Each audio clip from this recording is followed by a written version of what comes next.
Bu bemorimizda shu holatdan mana shu tepa pastki jag'dagi muammolarni shu holatga kelguncha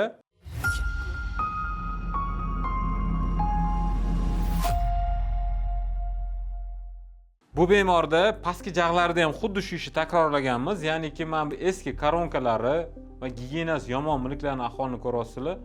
Moslarni yechganda tishlarni mos tagidagi tishlar ham yaroqsiz bo'lib qolgan. Biza bunda ham xulosa qildikki, darhol bularni ham yechib tashlab, hammasini bittada to'liq bu joydagi infeksiyani hammasini yo'qotib yorib, tozalab, pastki jag' uchun ham 6 ta implant qo'yishni maqsad qildik. Mana tepadan ko'rinishi, mana holati tishlar qolib ketgan ildizlarning holatiga e'tibor beringlar. Juda ham eski, tushib ketgan, chirib ketgan, sinib ketgan ildizlar qorayib infeksiya bo'lib yotibdi. Bu yog'ida ham xuddi shu.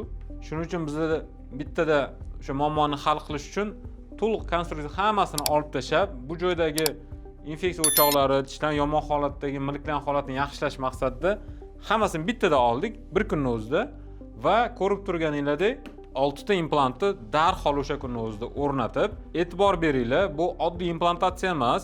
Maqsad bizda implant qo'yib ustiga darhol tishlar qo'yish. Agar oddiy implantatsiya bo'lganda, shunchaki implantlar qo'yiladi va bemor 3 oy tishsiz yuradi. Bemor 3 oy tishsizlikda sog'ligini yo'qotish ehtimoli bor, yaxshi chaynolmaganning hisobiga. Va yana keyingi etapda yana protsedura qo'shilmasligi uchun biz hammasini bitta protsedurada qilamiz. Implant qo'yamiz, ustiga qo'shimcha narsalarni qo'yamiz, ortopedik konstruksiyalarni o'rnatamiz va bir kunda qolib olib, 5 kunda buni ustiga vaqtinchalik tishlar mana yasab beramiz. Va bemorda yuqori va pastki jag'larida 6 tadan 12 ta implantlar qo'yib turib, darhol protezlaganning hisobiga bemor chaynov yo'qotmaydi, sotsial hayotda tishsiz yurmaydi va sog'ligini ham yo'qotmaydi. Eng yaxshi tarafi shu implantlarning. Milklar holatini e'tibor beringlar. Operatsiyadan keyin juda ham tez yaxshi tiklangan, holatlari yaxshi va vaqtinchalik konstruksiyalar o'rnatilgan. Bu bilan bemor 3 oy yuradi. 3 oydan keyin vaqtinchalik olib tashlab doimiyga almashtiriladi. Yana e'tibor beradigan jihati, oddiy implantatsiyadan farqi buni biza darhol vintlar orqali buni multi-unit deydi. Tishlarni darhol biza implantga bura olamiz. Mana bu konstruksiyani, mana bu yuqori jag' uchun konstruksiyani ko'rib turibsizlar. Mana bular hammasi vintlar orqali implantlarga o'sha vaqtinchalik koronkalar srazi vaqtinchalik временныйga vintga qotiriladi. Bu sement emas yoki kleyga emas. O'zini vintlar orqali qotirilgan hisobiga bu oson yechiladi. Oson yechib, bemor qiyinchilik sezmaydi. Har safar bunga ukol qilish shart emas. Qo'shimcha buni kesib yechish shart emas. To'liq bu konstruksiyani shu vintlar orqali yechib turib, doimiyga bemalol almashtirsa bo'ladi. Oson reabilitatsiyasi yaxshi, sababi har safar implantga kirib o'tirilmaydi.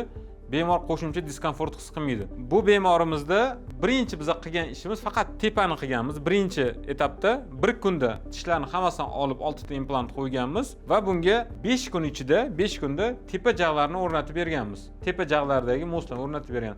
Hozir bu ko'rib turganinglar, bu 4-6 oydan keyingi natija. Bemorimiz tepa jag'i o'zi bilan 4 oylar yurganlar, bir paytda qilinmagan pastki bilan.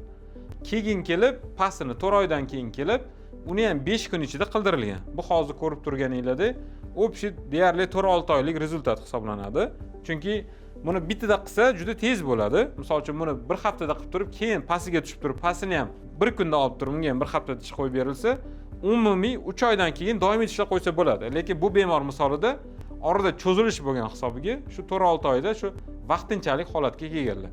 Xo'p, bu bemorimizda shu holatdan mana shu tepa pastki jag'dagi muammolarni shu holatga kelguncha $5000 atrofida pul ketgan. Bu eslab qolinglar, bu vaqtinchalik konstruksiya. Bu bilan bemor 3 oy yurgandan keyin bularni to'liq olib tashlanadi.